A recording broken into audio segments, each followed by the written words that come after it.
Did you know there was a remake of Psycho in 1998 starring Vince Vaughn as Norman Bates?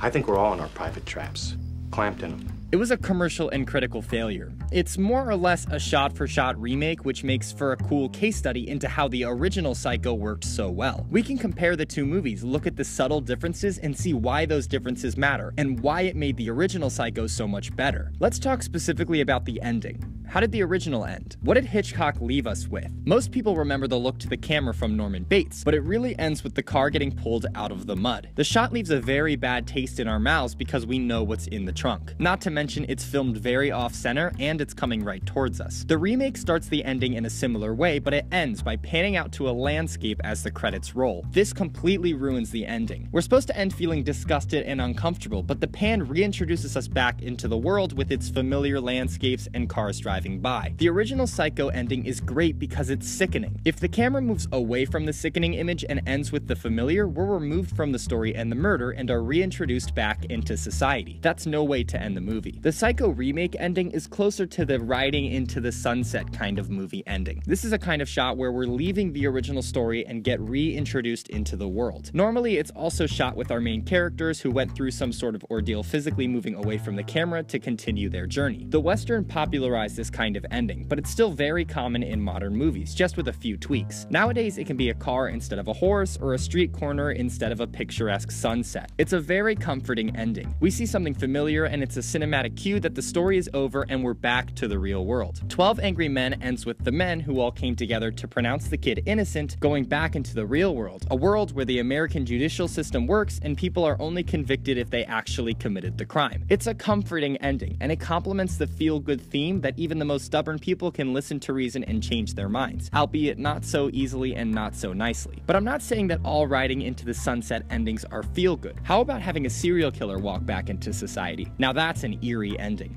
I do wish we could chat longer, but I'm having an old friend for dinner. In a very similar way, doors closing at the end makes for a nice symbol to end the movie. There's a physical separation now, literally closing the door on an adventure, also very common. You can even use it to separate two main characters within the story, which is what Francis Coppola did in perhaps the most famous movie ending of all time.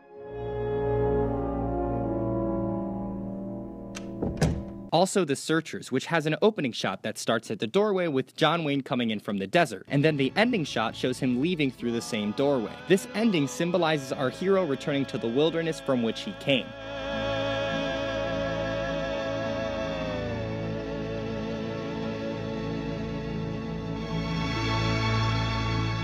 Another common ending is when the ending shot relates to the opening shot. There's a great supercut of opening and closing shots of movies shown side by side on Vimeo, and a lot of them relate to each other. The goal of this kind of ending is to show a shot similar to the opening shot, but now that you've seen the movie, it should evoke a different feeling for you. The opening shot is the first impression. The movie tells its story, and the movie ends with something similar to what it started with. The last shot will always feel different because after the movie tells its story, the shot has an entirely different meaning. With the Godfather sequel, the shot is the same, but Michael Corleone is not, and he looks it too. In Gone Girl, he uses violent imagery to refer to his wife.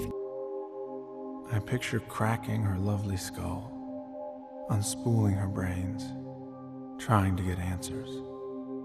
And by the last shot, we know why. It's a fun way to look at movies because the ending can potentially sum up the main ideas of the movie. The difference between the opening and the closing is that the opening shot hints at the main ideas and the ending reinforces them. It's as if the director is highlighting the most important part of the movie. So go watch your favorite movie ending again. Maybe look for a symbol. What do you think the feather symbolizes in Forrest Gump? There's no right or wrong answer, but we know what the director wants you to notice. What mood does the ending leave you with? That's the most important feeling of the movie because what you walk out of the theater feeling is what matters.